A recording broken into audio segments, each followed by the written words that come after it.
Hello, my name is Raigetta Larabi, and I'm a volunteer with Women in Politics London.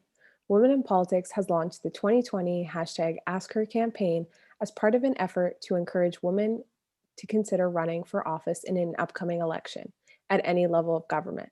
This campaign's primary goal is to support all women who would like to become involved with politics by sharing the experiences, perspectives, and advice of other women who have already entered the arena. We will hear from women who previously served in public office, from current elected officials, and from women who ran in the past. All will offer their advice and experience to help inspire other women to enter the race. Above all, we want to achieve the goal of having more women's voices at decision-making tables. Today, we welcome Ava Hill, former chief of the largest First Nation in Canada, the community of Six Nations of the Grand River. Welcome, Ava, and thank you for joining Thank you. us. Thank you. Glad to So be to here. Thanks. So to start off, why don't you tell us about the moment that you decided to run and start your political journey? Well, I'm involved as you know, I was the chief, so I'm involved in Native politics in our arena, and I've always worked in that area for a number of years, and I always worked behind the scenes as the executive assistant to. I was an executive assistant to a national chief. I was assistant to the chief at Six Nations actually. And it always seemed like I was, the helper. But during that time, I had the opportunity to develop a big network of people and also to attend many conferences and meetings. And during that time, I watched and learned. And I was living away from my community for a number of years. And then I came back and felt that time had come where I could put a lot of the stuff that I had learned to use and jump from the frying pan into the fire because when I worked with the chief here, that was before I decided to run. And then him and I would get into a lot of discussions, sometimes arguments, because I thought he was making bad decisions. And so I said, well, I'm going to run. So I decided to throw it in and just see where it would go from there. So that was when I decided to do that, and that was quite a few years ago. That's amazing. I know you talked about you were quite involved with it beforehand, and how long did it take you before making that commitment? And what really kind of helped you make that commitment?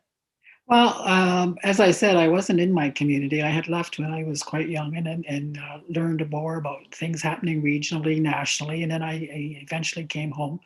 I have one daughter and she wanted to go to school here. So we came home and as I said, I got the job with the chief. And then um, I guess I guess it was always in the back of my mind, having been involved, to say that you can get in there and make those decisions. But I always really didn't think I had the knowledge or the capability. That was one of the things that I faced in trying to make that decision. But the more I talked to people, and how our system works is we have a chief and we have 12 counselors, and there are 3-year terms. So what I did at first is I ran for counselor and just to see if I could get in. In fact, I got nominated one year and then I withdrew, and because I didn't think I was ready. And so I was working then. Then the new chief came in and didn't want me as the assistant, so I went off and did my own thing as a consultant for a while. But then when the next election came, I ran as a counselor, and for 3 years, and then I ran again, and I ran again. So I was actually a counselor for 9 years. And then at the end of that ninth year, I thought that I thought, well, I can do just as good a job as the chief, who at that time was a man. And, I know about the issues. I know what has to be done. I've got the network out there. So, and then a lot of people in the community encouraged me. The difference was that as a counselor, it was part-time, which meant that I could take other contract work and whatnot, but the chief was a full-time position. And so that was something that I had to take into consideration. Did I want to do that? And then the effect it would have on my family life. Thank goodness my daughter was already growing and in university, and so I didn't have young kids, because that would have made a big difference if I had young children still. So anyway, I decided to run for chief. A lot of people in the community encouraged me to, and so I ran. And if I got beat, would not be chief and I would not be counselor, because you can't run for both positions. So I would have been just right out the door. So I took a gamble and I ran. I ran against 4 other men, including the incumbent. And when it came down to the election, I won by 2 votes. So everybody has to remember every vote counts. And there were so many people that came to me after, like that had never voted before, and said, "Well, it was our two votes that put you in." You know, and or the two my two cousins were first time voters. It was our two votes that put you in. Anyway, I got in, and the so I got reelected again 3 years later when the second time around, and I decided to go for another term. And then after the second term, I decided not to. And just talking about campaigning, I'll just talk a little bit about that. When I first ran, I did the usual stuff. I did a brochure. I did signs in the community. I had a meet the candidate night and gave everybody free pizza. And also took part in different forums and talked to people. So it was fun. It was going out and meeting people and just talking to them. So I did all that kind of stuff, and it was good. That's awesome. Speaking of your campaign, what tell me about your expectations kind of leading up to your campaign. Did your experience line up with your expectations, or was it a little different than what you expected? Well, it kind of lined up. See, like in our community, it's not like your usual campaigns. If you're running for the federal government or provincial government, municipal government, because we have nominations 1 week, and then 2 weeks later is the final slate of candidates, and then you only get like 2 or 3 weeks to campaign before the election. And so it was very quick, so it's not long and drawn out. So it did live up. I When I ran for chief, like there's about a 2,000 homes in our community, and a lot of people still have mailboxes. So a friend of mine, I had one person on my campaign team, me and one my friend, was it. That was it. And we just drove around and we put mail flyers in everybody's mailboxes, because you couldn't possibly, I'm not a very good campaigner, to tell you the truth. I don't like going to people and say, can you please vote for me? Because to me it seems like you're begging.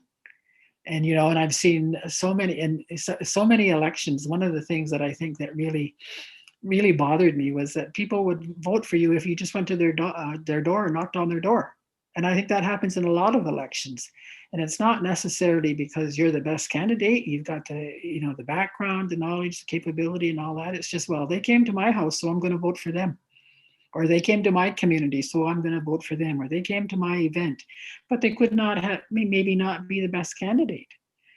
So when I ran the second time, so when I was in there the first time, I worked hard, and I liked, it was my life. It was 24/7. I was the chief, like 24/7. You had to do everything.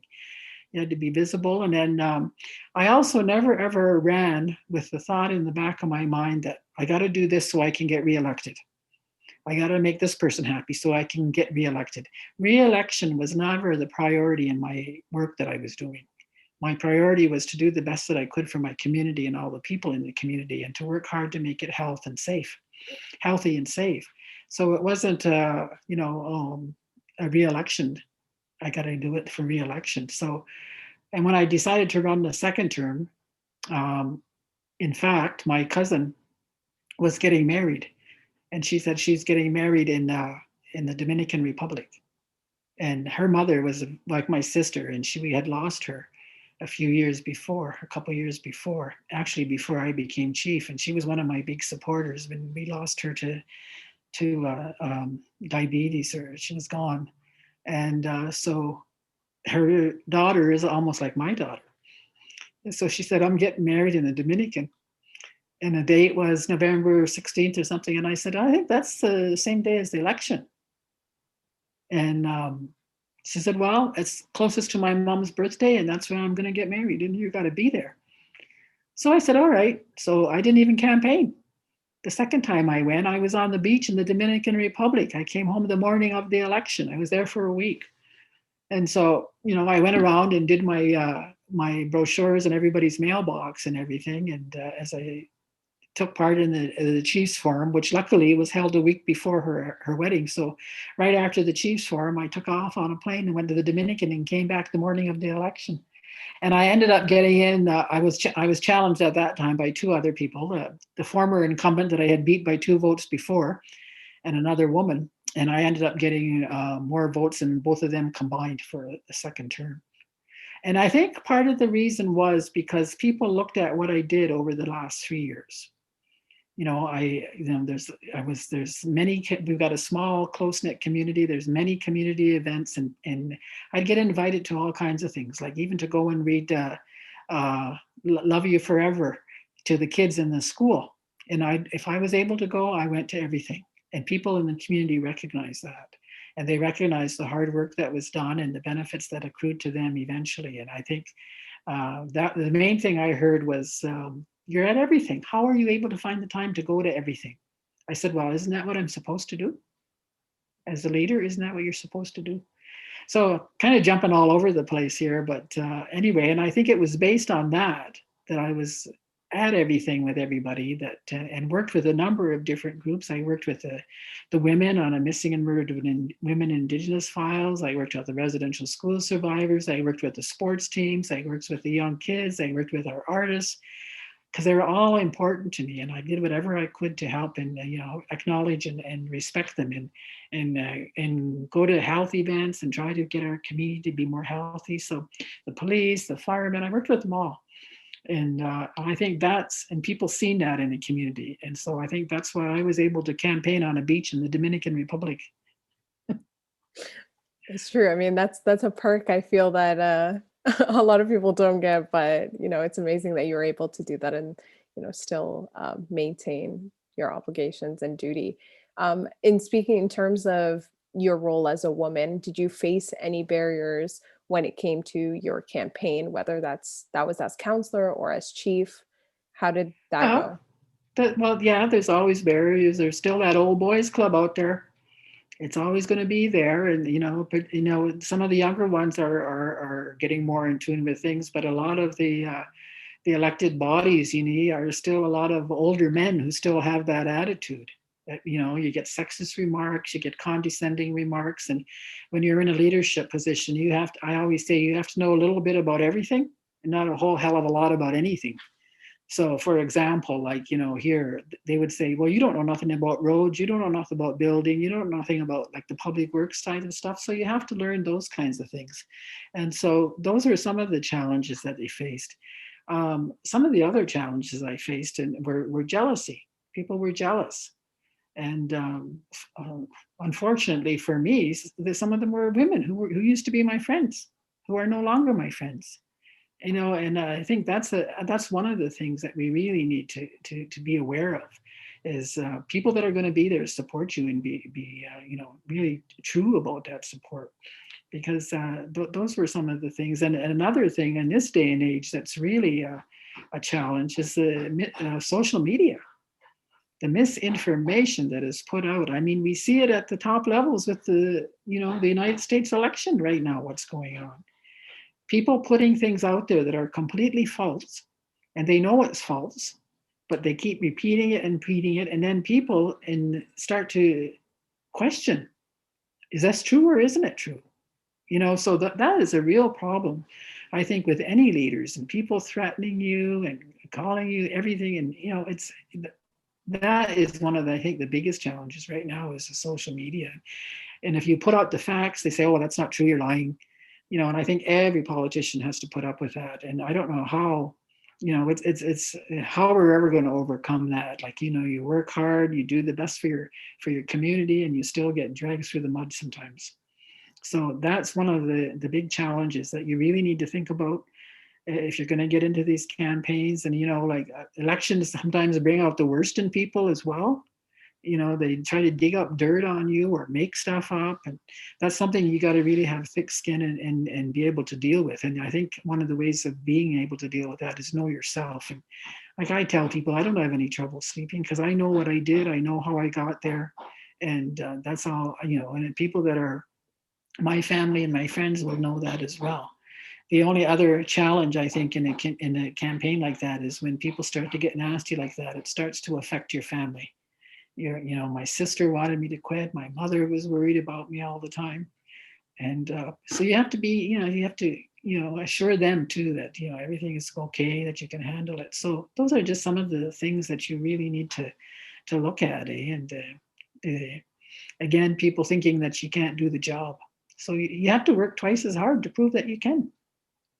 Yeah, that's true. I mean, we know too, unfortunately, women not only, you have to work twice as hard, but women have to be asked a lot more times than men in order to put their name forward for a nomination. Oh So yeah. it's Well, sad. and it's one of the other reasons is because in the households, women are usually the main homemakers, the disciplinarians, the planners, the good cop or the bad cop, and sometimes you're good and cop if you're a single parent. That was mine with my daughter. I was a single parent, and I was both good cop and bad cop. My phone. So those are just some of the things that you have to. You're also the decision makers, the planners. So you have all of that stuff, and I think women are just more organized and more compassionate, and I think that's what some of the attributes that help them become good leaders. They want to get things done. Exactly. That's very true.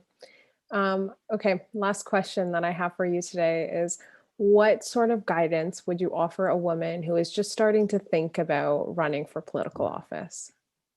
Just to be aware of all of those challenges and all those barriers that are out there. And if you can get that, and you can just be true to yourself and speak from your heart and speak with the passion, and put those messages out there that we talked about, how women are, they've managed homes. When a mom's gone away, things fall apart at houses sometimes. Mind you, now things are slowly changing and more men are stepping up to the plate. But take those life skills that you have, and bring them to the job if you get in. And if you get in, and then once you get in there, just remember that you've got surround yourself with a good support system of family and friends, people that you can people that will criticize. And my daughter is my biggest critic, and which is good, because and then you got to have somebody where you can vent to. The other thing is, you need to surround yourself. And I've always said this. I used to say this to Kathleen Wynne all the time, is about my staff, because our being the largest First Nation, we had a large staff of like 700 people. Our senior admin team was about 10 to 15 people, and I said, these are my smart people. You need to surround yourself with smart people. They know what they're talking about, and if you support them, they'll support you. And you also need to have a good work ethic. I remember one of because I used to put in many hours, as I said, and work long hours and do everything, travel, go everywhere. And I remember one of the directors once saying, it doesn't go unnoticed amongst us how hard you work and the hours you put in. Because if you expect them to do that, then you have to do the same thing as well. And as well, you need to, I said, just be visible to your community members, and you have to know your stuff. You have to be prepared.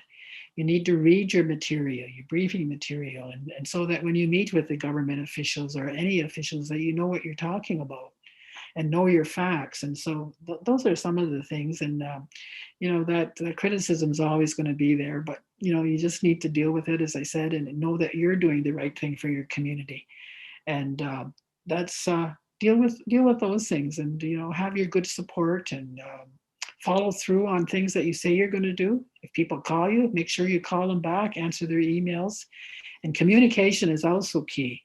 When I was the chief, every Sunday night I would take the time to send my counselors, 12 counselors, an email saying, this is what I did Monday, Tuesday, Wednesday, Thursday, Friday. This is who I talked to. These are the events that I attended. This is what was decided. And every Sunday night for 6 years, I took the time to do that. Unfortunately, not all of them took the time to read it.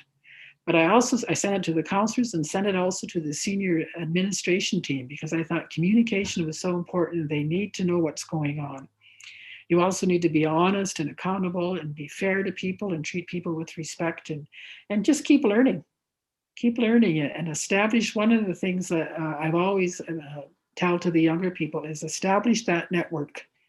Wherever you meet people, get to know them, because you never know who they gonna know. If you need some contact for something, one can lead to another. That's been one of the most useful things I've ever done, and I've missed out, and I made a lot of good friends at the same time by having a huge network. So those are just some of the things that it can be done. And just I think women, as I said, are more action oriented, they're more solution oriented, they're more compassionate, they're more organized, and just stand up there and speak, and don't be afraid to speak, even if you think it's dumb questions. speak up and ask. Because when I was, people don't realize, believe me, but when I said when I was younger, I was really shy and I was afraid to ask anything. And they all say, really, you? Now they call me bossy and big mouth. But, that's how you learn. That's how you learn, and that's how you get your point across. And one of the things I've always found in dealing with government people is they said, get right to the point. We've got your briefing material. We've read it. What is it you want? Like be clear about it, and instead of all the rhetorical discussions and speeches. And so, and I think that also helped to establish a good working relationship, and that then eventually leads to trust, and that's how you can get things done. That's amazing and very inspiring. And I hope women who are listening take that advice and, pursue that passion of theirs, if that be it. Mhm. But thank you so much, Ava. It was a pleasure having you and listening to your experience and advice, and it's greatly appreciated. And thank you so much for inviting me.